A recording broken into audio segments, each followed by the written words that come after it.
Hi folks, welcome back to We the People. I'm Dave Gallus, your host, and this week it's not going to be political, except to say that you need to get out and vote. We have elections coming up this November. Early voting starts October 5th. Election day is November 3rd, I believe it is. It's so important that we get out and vote, even though it's just city elections and school board elections, and I shouldn't even say just, because they're so important.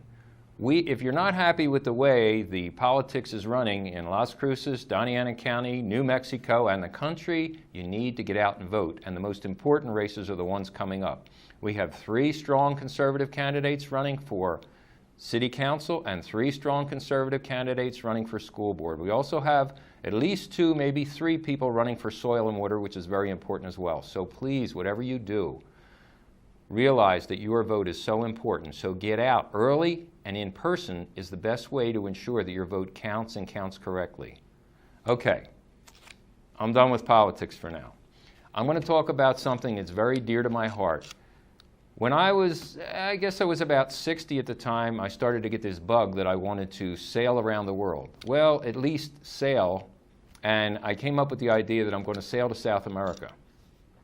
So I started doing some research and starting to do some sailing. I took some courses at the Coast Guard base, and I've always been either in the water, on the water, or under the water. I was a police diver for 15 years, so I'm a scuba diver as well, and a hard hat diver. I trained in that. So anyway, I always felt comfortable on the water. So I started learning about sailing, and I cut my teeth in the Delaware River, in the Chesapeake Bay, the Delaware Bay, a little bit out in the Atlantic Ocean off the Jersey coast. So I thought, okay, I'm going to really do this. So I ended up getting a boat. Now, I want you to see the first slide that we have. These are the 2 boats that I had at the time. You'll see this is at a dock in Camden, New Jersey, across from Philadelphia. And if my producer will put that slide up, you'll see the boat on the right is the small 24-foot boat that I called Patronus, and the one on the left is the one I did my 5,000 miles in. That's Stew, S-T-E-W. Actually, the boat is a S2, which is the type of boat. It's a cross between a cruising boat and a racing boat, and it's a very sound boat, and it took me 5,000 miles from Philadelphia down the East Coast through the Intercoastal Waterway, went outside a little bit. From Florida, I went over to the Bahamas, down the Bahamas, through the Turks and Caicos Islands, down into Luperon, Dominican Republic, then back up the Bahamas, or back up the Turks and Caicos, back up the Bahamas, back into Florida, through the Okeechobee Waterway, up around the Gulf through the Intercoastal Waterway for the most part, ended up in Corpus Christi, Texas, where I traded my sailboat for a motorcycle, and then I sold the motorcycle. A wonderful trip. I would highly recommend it. And if you get the bug to go sailing, you're going to love it. But there was some dicey situations. In my first show that I had, I told you about when I was in Nassau, when I was in a channel in between Nassau and Paradise Island. A fella cut my anchor line in a 70-mile-an-hour gale, and I almost crashed onto the shore and almost ran into a couple boats, but I managed to save the boat and my life. But you're going to have to watch part 1 to understand the full story about that. Very harrowing. So anyway, to give you an idea what it's like when you sail, I'll bring up the next slide, and this is my sailboat at anchor in the Bahamas, probably about the mid-Bahamas. And the turquoise waters is just beautiful. Imagine yourself on the boat. I would wake up in the middle of the night sometimes, and you go out on deck, make a cup of coffee, go out on deck. Oh, to back it up a little bit, I bought myself a marine stove and oven so that I could bake bread aboard ship if I wanted to. I only did it once, but it was worth it. So I had propane, I had a stove, no refrigeration. I learned how to do without it. But this slide here, this shows you how idyllic it is. And the water, imagine yourself waking up on the boat at 2 in the morning, get a cup of coffee, sit out on deck. Stars are unbelievable. And as the sun starts to come up, it's like, oh my gosh, this is beautiful. You can hear the flying fish dancing along the water. Sometimes they run into the side of the boat. Sometimes they land on the boat. Little guys that just take off, and it's almost like they're tiptoeing as their wings are flying. What they're trying to do is get away from the predators, the dolphin, the mahi-mahi. that are trying to eat them. So you wake up and the sun comes up, you're done your coffee, starts to get a little warm. You look over the side, you can see 20 feet straight down to a white sandy bottom or coral. I think I'll take a dip right over the side. Take a nice little swim. It's wonderful. Now, when I sailed by myself, so the crew was all the equipment that I had on board, and I would name every piece of equipment. So if anything went wrong, I could always blame the crew. And I had the Danforth anchor. I called him Danny. I had a big plow anchor. I called it Mr. Big. I had another plow anchor that was a bit on the rusty side. I called him Rusty. I had an outboard motor for my dinghy, and I'll show you. The next slide we can bring up the dinghy. His name is Cannoli. Now, don't think he has the outboard on right now, but the outboard was a Johnson outboard, and I called him Johnny. Now, I named my dinghy Cannoli, and when you roll up the inflatable, it looks like a cannoli to me, so I named it Cannoli. So if there was any problems on board ship, I would blame the crew. They never talked back, so it worked out pretty good. So everybody's named. I'm not really by myself. I have my whole crew, which is all my equipment. And I never really got lonely until later in the show. I'll tell you about that. So the next slide you'll see is you can see the depth of the water by the colors of the water. I'm on an island here where Christopher Columbus landed. They had the Lacayan Indians at the time. I read the history. And the depth of the water, you can see where it's like pale, then it goes to a green, then a light blue, then a dark blue, then a cobalt blue. That tells you we're in deep water, maybe thousands of feet deep. My depth finder would just, you wouldn't get anything after a few hundred feet. And the next slide will be, as I'm cruising, you can see how beautiful the water is. And that's probably about 800, 1,000 feet deep, I think it was. Now, as you're cruising, it's nice enough just to be out there by yourself. You can't see land. I mean, I think the horizon's 13 miles out. And until you see a sail coming up over the horizon, there's nobody out there. You're by yourself. And it's pretty neat, as long as the weather's nice. Sometimes it wasn't. So let's see. The next one you'll see is a sunset. Now, this is a typical sunset. I mean, it doesn't get any better than this. I wish I could paint and then but a picture's worth 1,000 words, right? So this is something that you'd watch the sun go down, like I said, a cup of coffee or have not a cold beer, but a beer or maybe a shot of whiskey or something like that, and just watch the sun go down. Wonderful. The next one is when I'm sailing itself, and sailing is something that takes a lot of work. Now, because if the wind comes up and it's strong, you might have to shorten your sails down, means less sail area. So instead of your big Genoa that fills almost half of the boat, but it catches all the wind you can possibly get, you might have to shorten that down to, say, a small jib or a storm jib so that the wind doesn't knock you over, which it has a tendency to do sometimes. So, and the next slide will show you where I have the sails full. Well, this is a starboard tack when I'm leaning to starboard. Well, that's a port tack. The wind's off the port side, hitting me and leaning me over, and that's called heeling. And you'll see in the foreground there, what was that? I found, it was a mesquite bush I brought with me to see how long it would last. Didn't last too long. This picture here you'll see this is called fore and by, meaning your sails are full. They can't get any fuller. Your boat's at a nice angle. You're not losing any momentum because of your angles too far over. So this was a perfect sail. I mean, this was beautiful. And I'm heading towards an island at this point. So as I'm cruising through, like I said, I went from Florida, I went over to the Bahamas. Now as I'm going, the first port, you have to check in. When you go into a foreign port, you have to clear in, it's called. And you have to pay so much money for your boat. They got to make their money. So the first port that I could clear in, besides hitting all these little islands or going by them, was Nassau. And Nassau is a small town on a big island. It's called New Providence Island. Now, the side you'll see is in between the channel, behind my camera is Nassau. I'm looking at Paradise Island, which is kind of like a Disneyland island in the Bahamas, just off of Nassau. And this boat here that's a massive amount of sail for such a small boat, but they have a tremendous keel. It's probably about an 8-foot keel with a lot of lead in it. And these natives will hike out. There's a board they'll put out on the side, and they'll go out maybe 8 feet out on that board to balance the load. Now sometimes they don't balance it quite right and they go in the water or the boat goes over. So it's very interesting, but these guys are sailors. And one thing about going through the Bahamas, and I even found it in Jamaica for the most part until you get to the really seedy areas, there's no color.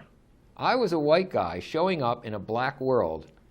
There was no issues of race. You know, this Black Lives Matter garbage that we go through here in the States, that's all propagated by people that want to create division. In the Bahamas, those people are dirt poor, but they're proud. And they were, probably within 2 generations, their family were slaves. But they don't hold any grudges against white people or anybody. They're just living their life. And it's amazing because they're such loving, giving people. And I'll tell you more about that, the fellows that I got involved with. So after Nassau, I'm heading down the Bahamas, heading south in the Bahamas, and I come to this, it's called Allen's Cay. It's a group of 3 islands, and there's a channel that runs through it. So I drop anchor, and I swim in, I think. I was only about 20 feet from the shore, so I swim in, and there's this beautiful white sandy beach, and there's like mangroves, low-growth forest, and things are coming out of this forest at me. So the next slide you'll see is what I saw heading out of the forest. This is a 5-foot iguana, and this was the alpha male in about 8 or 10 of these iguanas all heading towards me. And I'm thinking, I'm ready to run into the water, but they stopped. And I thought, what's going on? I come to find out, people come over from Nassau on these speedboats and they feed them fruit. And this is what they're looking for. I thought I was going to be attacked. But it was quite startling. I didn't know what to do. I was getting ready to run into the water and get out of there. But anyway, so that was Allen's Cay. Now, the next slide you'll see is I'm heading further down, and this is a monument. This is where Columbus landed, where the Lacayan Indians were, the one shot that I showed you earlier. But this is the monument itself for Columbus. And the Lacayan Indians, I don't know, they didn't last too long. I don't know if they were used as slaves or what when with Columbus and his crew came in, but this was one of his first landfalls. The next slide you'll see is I had an amberjack for lunch, and this is typical of what I would catch, this or barracuda or whatever, although I never did land a barracuda. I came close, but he got wrapped around my propeller and rudder, and I had to untangle that. I just cut him loose. So one of my favorite places in the Bahamas is called Rum Cay. And I met a lot of neat people there. Like I talk about how the people are all black. I was the only white guy. I remember thumbing a ride along the island. I think it was that island. And a black policeman pulled over and picked me up and took me, to the next destination I wanted to go to. There was a white woman, a young white woman that picked me up. Never thought a thing about it. Crime is like almost non-existent there. It's a little domestic stuff, but that's about it. So this Rum Cay, the next slide you'll see, is where there's a harbor, a lagoon that I pulled into the back of, which is Rum Cay. Now you'll see there's a sunken boat there. This was like an abandoned marina at one time. Well, it's now abandoned. I'm sure it's even worse now because this was 2013. So I come in and I dock my boat there, and then I go into town. Well, the first stop actually I had was at a mail dock, and that's not seen here, but there was a bar. As soon as I got off the boat, I went right up to the bar. And when I went up to the bar, there was one big black guy his back was facing me, and I went in, and the bar, it's not even like a bar. It's like you're in somebody's house and they happen to have a counter. And it's not a typical bar. So I go in and I meet some of the people that are there, and this is some of the people that I met. Now, these 4 guys here, the 2 white guys on the outside are Russians, and they're bringing a speedboat, a big, big speedboat up from South America. I don't even know if it was legal or what the story was. These guys might have been Russian mafia. I don't know. And I seem to gravitate towards people that are very close to being illegal or maybe were illegal at one time, but these were terrific guys. They're both named Jersey.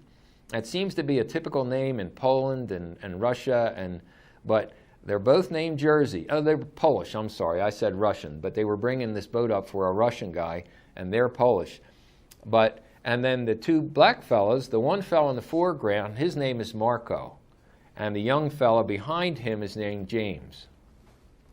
So these were the people that I hung out with, along with another character I'll tell you about, and his name was Fireman.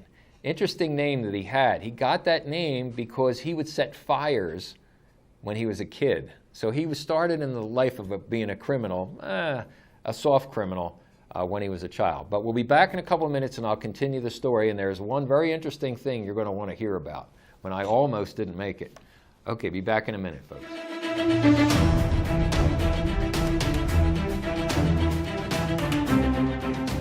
When the school board mismanages its financial and fiduciary obligations, does not respect the will of the community, and pursues misguided policies not reflective of the community, we lose our trust and our parents deserve more. School board members are accountable for the regulations and policies they pursue. As these regulations and policies are debated, full transparency must occur in the deliberations with parents and the community. Trust is earned when the school board demonstrates its adherence to the will of the community. Join me in restoring accountability and transparency. I'm Eloy Francisco Macha, School Board District 3. Paid for by Macha for LCBS.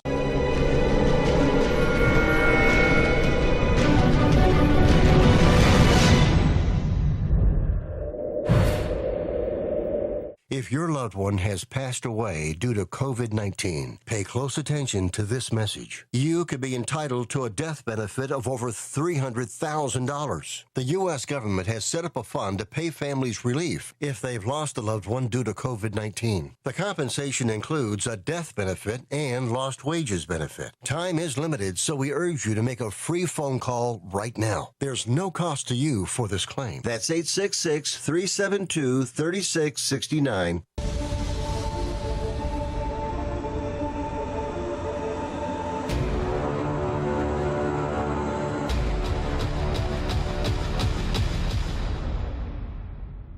You are talking exactly what I've spoke about for years and years. I believe that God has sent you down to this area because everything you are saying is hitting it. No, Mike, it's everything, right? From my perspective, I see the accountability issue that needs to be addressed. We also need to address the student preparedness issue, make sure that our students are ready for the future. We need to have pride in our country. We need to instill that pride into our students. We need to ensure that they're also ready from a financial perspective, financial literacy. But the other one that's key is protecting parents' rights. Absolutely. Mike, our parents are the sole providers of our students.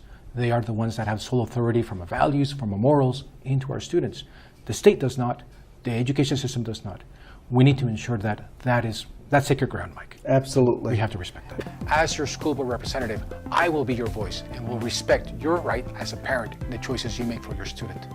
I'm Eloy Francisco Macha, School Board District 3.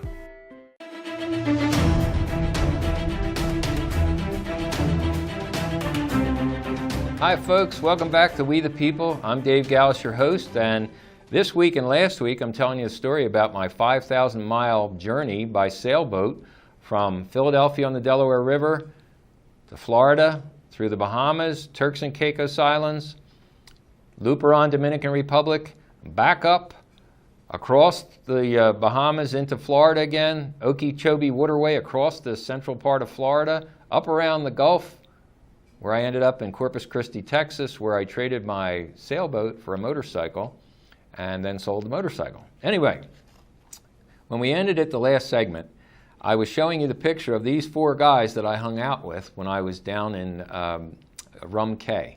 Interesting, Rum Cay was named because, well, historically they say, an ancient sailing ship crashed on the shore and it was full of rum. And the lady, the historian on the island, she told me that all the townspeople were drunk for about 2 weeks. But characters. As a matter of fact, this lady, the historian, her name is Dolores Wilson. Now, I have a book here. It's a very small book, but this book actually shows you the children that she helped raise. And the fellow in the center here, there he is, his name is Fireman. I talked a little bit about him at the last segment. Fireman got named that because he was a little bit of a criminal when he was a child. He started lighting fire, so it stuck. I remember when I first got there, I went to a bar. This big black guy, who's a big black man, and he's evil looking, and no offense, Fireman, you understand, but he's scary looking.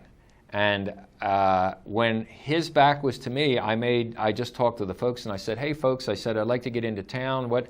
And he didn't even turn around. And he just says, well, you can use my bike. And I thought, okay. I'm typical thinking United States, people always want something. I said, okay, how much do you want for renting your bike? He looked at me like I was crazy. He said, what do you mean, how much do I want? He says, I'm loaning it to you, nothing. I said, okay. So I borrowed his bike, went to scope out the lagoon. I ended up tying my boat in, came back, and then I bought him a couple drinks to thank him.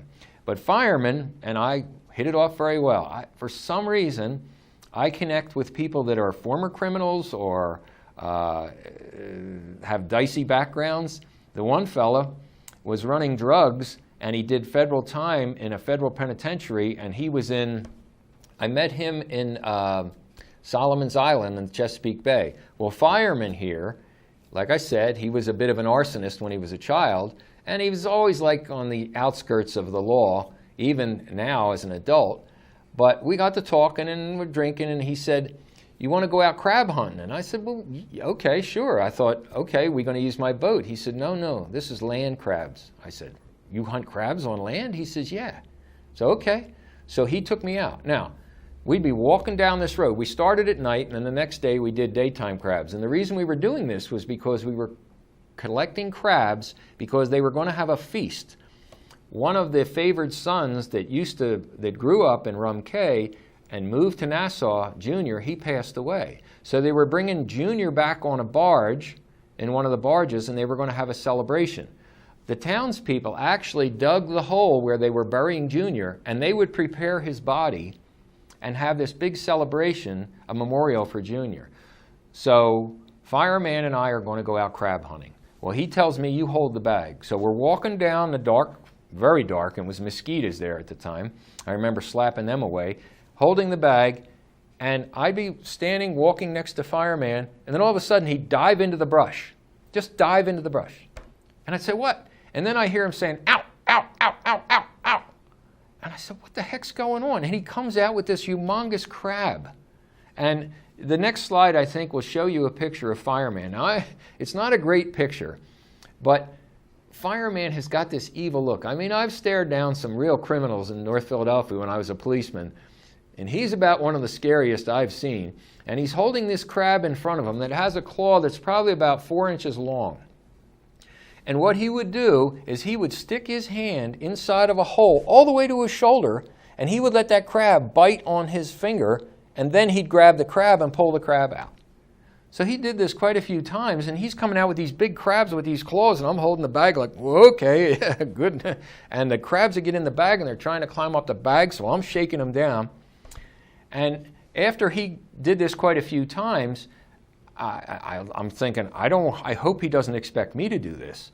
But he would see these crabs. Now, at the nighttime, the crabs were like a white color, so you could see them moving, and they'd head for their hole. Well, he'd go right in after them, and he'd grab these crabs.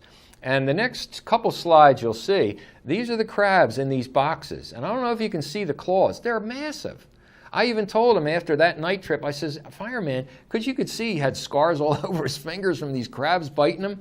And he didn't call them claws, he called them biters. He said, you got to watch them biters, they get you. Well, I found out later on.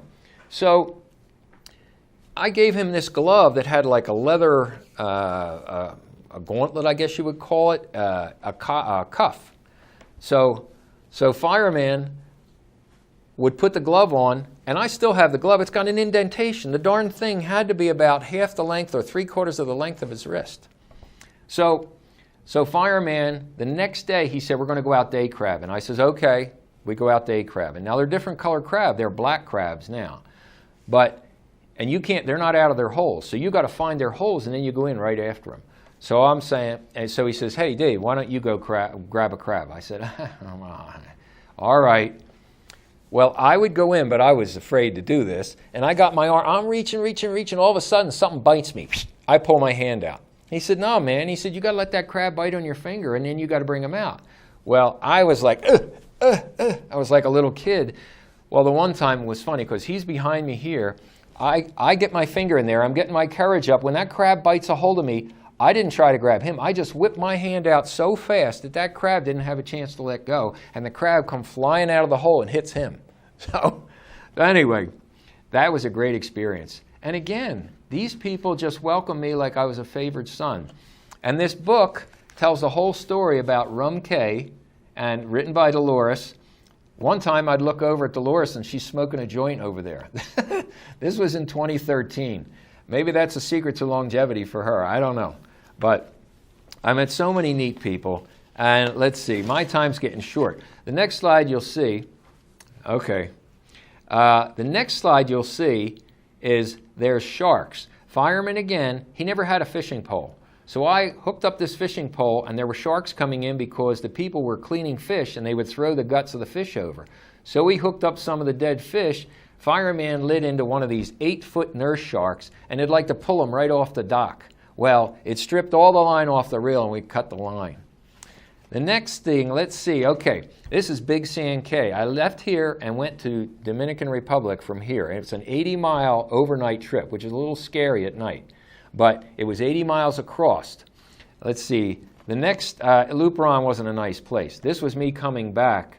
That's a sunset coming back. And like I said, nighttime's a little scary because you got these waves crashing behind you, and you don't know if they're going to come over the back of the boat. But anyway, I made it back. Then let's see, when I was coming back into the U.S., or coming back to the Turks and Caicos and into the Bahamas, some of the things you'll see is a twister, which is a little scary. The next slide will show you a storm. I'm heading into a storm. Well, I turned around and I started heading away from the storm, which will show you the next slide. When I'm heading away, I'm trying to outrun it. Well, it didn't quite work out because that overtook me and it flattened my boat. My mast went in the water, and I had water coming up over the side of the boat. And I thought, this is it. I'm dead meat now. I'm looking for an island, and there's no island. I don't know where I'm going to go once the boat sinks. Well, luckily, the boat's smarter than me. It has 2,000 pounds in the keel, and it righted itself. And as soon as it started to come back up, I dropped the sails, and I turned the engine alarm off that was now sucking air and not water to cool the engine because the air, or the water intake, was exposed to the air. The next slide you'll see is the rainbow that sunsets. Okay, I'm running out of time, folks. This was a great time. So let me just say this. Whatever you do, get out and vote. If you want to find out about the first part of the show, look at last week's show, part 1, and I will see you next week, and maybe I'll have another adventure to talk about, but I think I'm going to be talking about candidates, so see you next week.